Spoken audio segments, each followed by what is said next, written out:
Hi everyone, it's Melissa, and today I am going to talk about what I read in March. I read 3 books for March Mystery Madness. I have a vlog of what I read, so if you want my more complete thoughts about those 3 books, I will link that. And I also read 2 middle grade books for middle grade March. March was a very, very, very middle of the road reading month for me. Very 3 stars territory. So I'm just going to talk about the books in the order in which I read them. So we'll start with 6 Easy Pieces by Walter Mosley.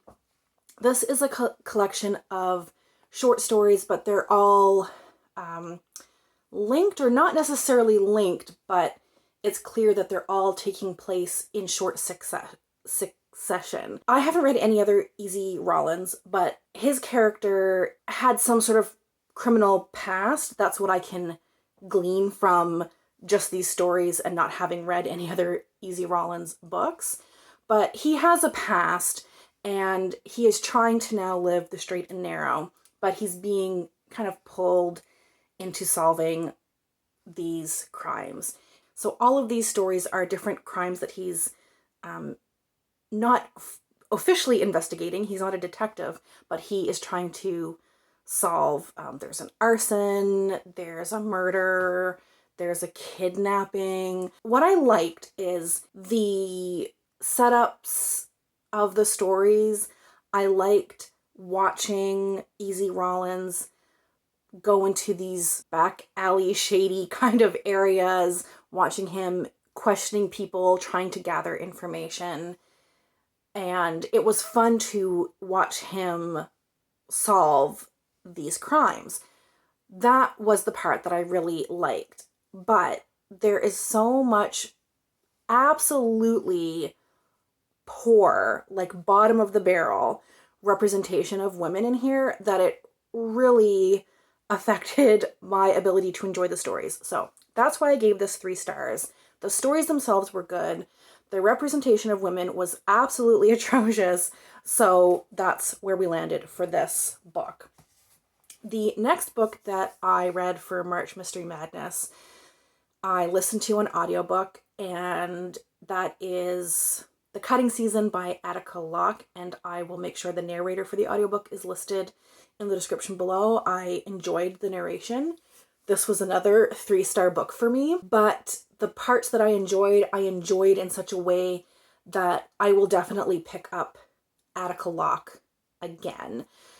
This story is set on a plantation, or what had been a plantation, which is now kind of like part tourist attraction, part venue. People get married on the plantation. The main character, Karen, grew up on this plantation because her mother worked as a cook, and she has come back to this town in Louisiana with her daughter, and she now works on the plantation as kind of like the general manager. And she has deep roots on this plantation.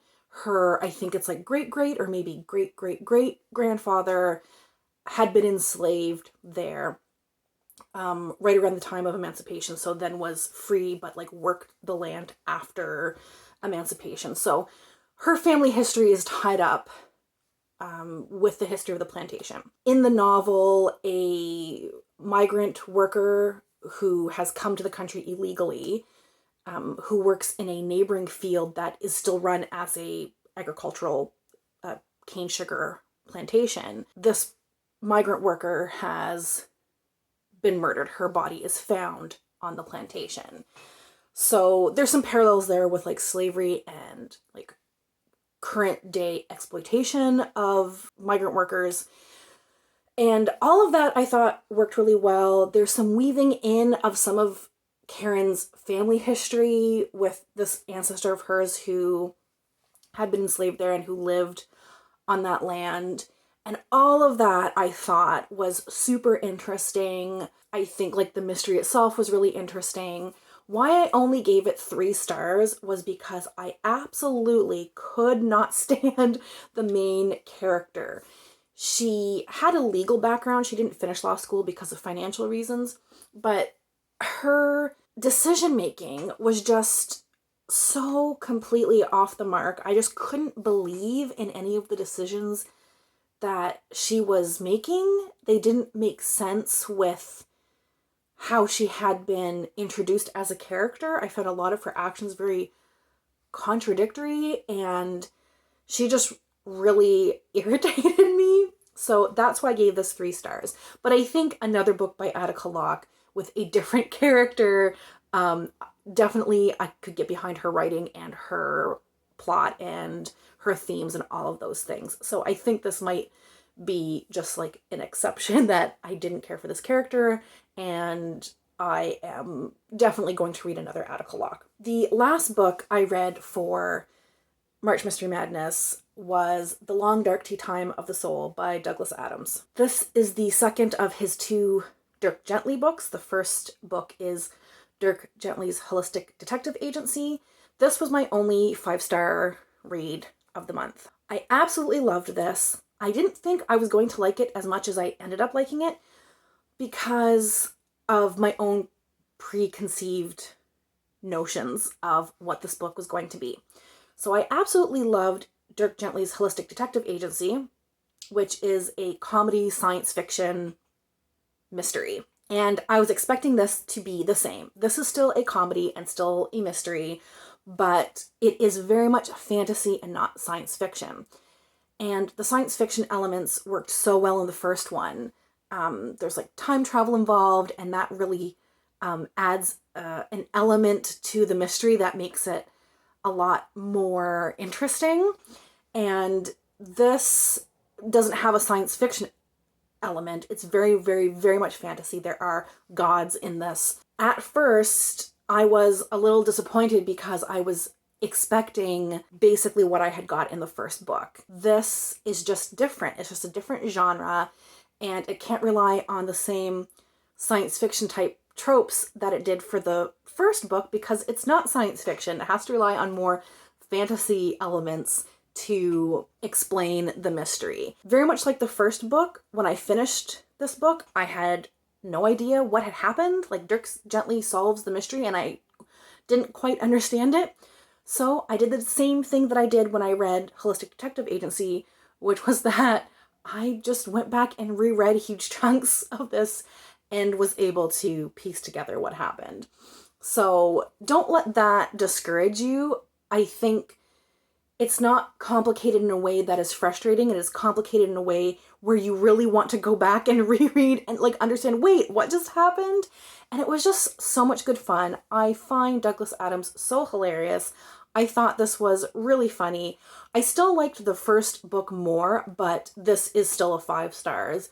It just had like so much to live up to with the first one. So this was my favorite read of the month by far. The last 2 books are both middle grade because of Middle Grade March and because I love middle grade, and it's a great excuse for me to pick up some children's lit. And I have had Heidi on my shelves for years, and I finally picked it up. So Heidi by Johanna Spyri is about a young girl. I think Heidi's about 5, maybe 6 when the story starts. And she is an orphan. She has been living with her aunt, but her aunt is kind of selfish, doesn't want to take care of her anymore, wants to go do her own thing and move to Frankfurt. And so brings Heidi to her grandfather, who I don't think she's ever met, who lives in the Swiss Alps and is kind of a bit of a hermit. He's a bit of an outcast. He's this grumpy old man who everyone in the nearby village calls Uncle Alp. And everyone kind of avoids him. He avoids everybody else. But of course, Heidi brings out the best in him. She's kind of this precocious, sweet little girl. And I enjoyed this. I gave it a 3 star, not because I didn't enjoy it, but just because there wasn't much else to the story. It was a charming story, a sweet story. The nature of the mountains, all of that was very, very nice. It was an enjoyable read, but I just didn't get anything outside of it being a sweet, charming little story. So that's why I gave this 3 stars. I still would recommend this if you were looking for that kind of cozy, comforting type of story and aren't really looking for like plot or like in-depth characters or anything like that. So that was Heidi. And then the last book I read was Nevermore, The Trials of Morrigan Crow by Jessica Townsend. This I also listened to on audio book, so I will make sure that the narrator is in the description below. I have mixed feelings about this because I think it's good. I don't think it's great, and I think the reason I gave it 3 stars is because I was expecting so much out of this. This has been so hyped a few years ago. I think the reason it was so hyped, not that it's not good. I don't think this is a bad book. I think it is a fine book. I enjoyed a lot of elements of it, but I didn't necessarily agree that it was this like great middle grade book that everyone else seemed to elevate it to. So I first heard, I think this was published in 2017 or 2018, but I first heard about this book back in around 2020. And my theory is that, back up a little bit, this book is about a girl who was kind of rescued, whisked away to like a magical setting, and she's going through these trials to try to get into this like magic society, the Wonder Society. But my theory is that people were so into this book back in 2020 when I was hearing about it, because that was the year people started to become aware of J.K. Rowling's transphobia. And I think people were just looking for an alternative to Harry Potter, a kid in like a magical society, fish out of water. She's brought into this world that she doesn't really know anything about. They were looking for an alternative because they didn't want to support J.K. Rowling. And I get that. And so I think that's why there was a lot of hype about this. Maybe you disagree with me. I'd love to know your thoughts below if you've read this book. But I just thought it was okay. I thought it was a fine little story. I think that what it has going for it is the character of Morrigan Crow. I really liked her. She is labeled as a cursed child. So in this universe, if you're born on a certain day called Eventide, you are cursed and basically bad luck follows you. And obviously people in your village, in your town, aren't going to like you. She gets blamed for everything. And she is supposed to die on a certain day, but she is rescued and brought to Nevermore. She was a character you can really get behind. She's had to develop a bit of a thick skin because of being labeled as a cursed child her whole life. And I just liked her as a character. And I think some of the other characters are also really interesting characters. I also liked the whole conceit of the trials and the things that they have to do at the different trials. There's a book trial, there's a fright trial where you have to kind of like prove your bravery. So I liked that whole element of it.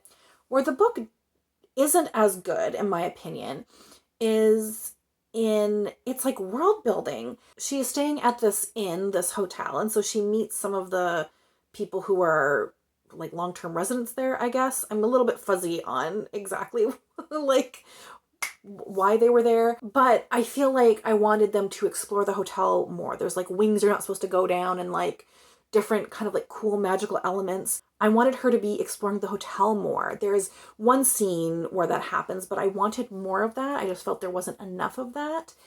I wanted her to be going places and doing things where I, as a reader, could then learn more about this world, and there just wasn't enough of that. So I was left just not feeling like I knew the world very well, and there was just a lot of like waiting around and build up and not enough plot like throughout the book. I think this was obviously, as the first book, a introduction, but I think there needed to be kind of like more plot happening along the way rather than just waiting till the end to see like the reveal and what, you know, was going to be revealed at the end. Not a bad book. It was fine, good even, but not great. It definitely had problems. It was a debut book, so I might try the second to see if the author was able to maybe pull in some more of that world building that I was missing in the first one.